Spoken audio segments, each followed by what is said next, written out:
নমস্কার বন্ধুরা, আজকে আমি আবারও আপনাদের মাঝে হাজির হয়েছি নতুন একটা রেসিপি নিয়ে। তো আমি এখানে কী নিয়েছি, এখানে আমি 4টা পেঁয়াজ নিয়েছি, 3টে টমেটো আর আদা রসুন আমি এখানে রেডি করে নিয়েছি। আর এই আগে থেকে যে পেঁয়াজগুলো কেটে রেখেছিলাম ধুয়ে, সেটা আমি সুন্দর করে এখন কেটে নিয়েছি। আমি এখানে চাকা চাকা করে সম্পূর্ণ পেঁয়াজগুলো কেটে নিয়েছি। আপনারা আপনাদের পছন্দ অনুযায়ী আপনারা এখানে পেঁয়াজটা কেটে নিতে পারেন। তো আমি এখানে চাকা চাকা করে কেটে নিয়েছি।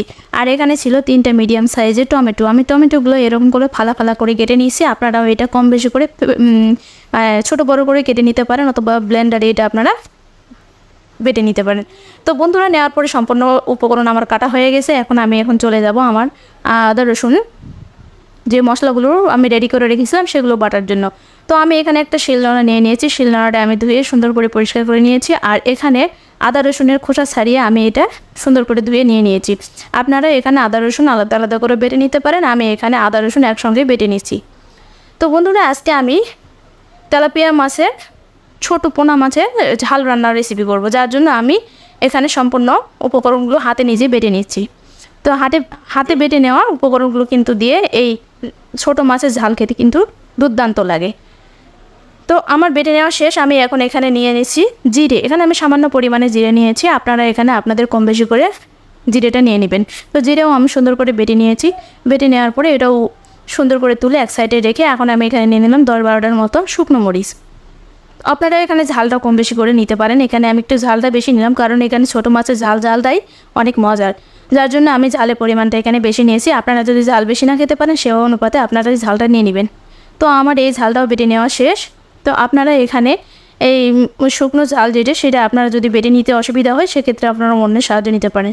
তো আমার সম্পূর্ণ মশলা বাটা শেষ। এখন চলে যাবো আমার মাছগুলো ভাজার জন্য আমি রেডি করে নেব।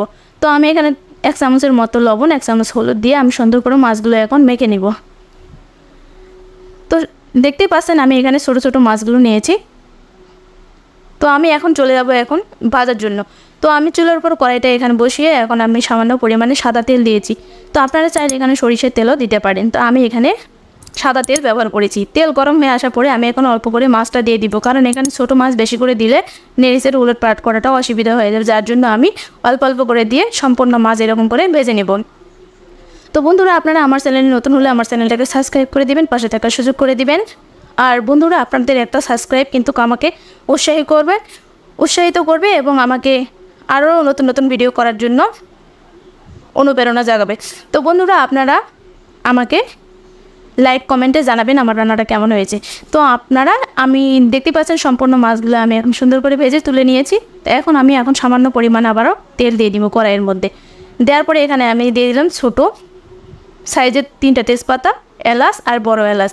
দেওয়ার পরে আগে থেকে যে পেঁয়াজ কুচিগুলো আমি করে রেখেছিলাম, সেটা এখন দিয়ে নেড়ে ছেড়ে ভেজে একটা ব্রাউন কালার করে নিব, যাতে পেঁয়াজের যে কাঁচা গন্ধ রয়েছে সেটা যেন না থাকে।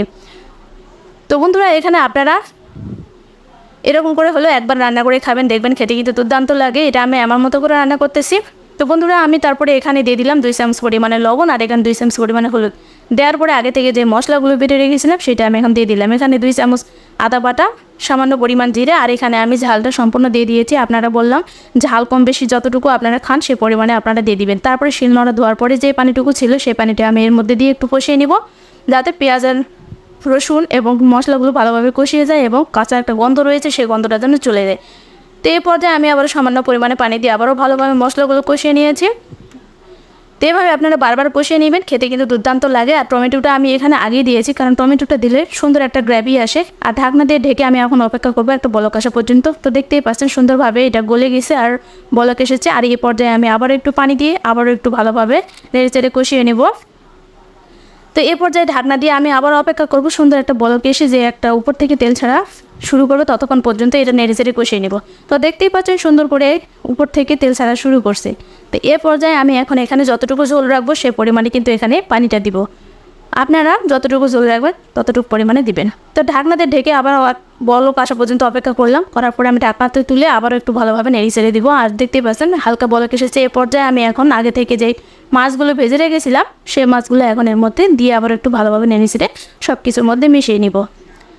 তো বন্ধুরা, আমার রান্নাটা আপনাদের কাছে কেমন লেগেছে আপনারা বলবেন। আর ঢেকে দেওয়ার পরে আমি আবারও ঢাকনাটা তুলে কিছুক্ষণ নাড়াচাড়া করে নামিয়ে নেব। তো আমার রান্নাটা প্রায় কমপ্লিট। তো আমার রান্নাটা আপনাদের কাছে কেমন লেগেছে আপনারা কমেন্টে জানাবেন।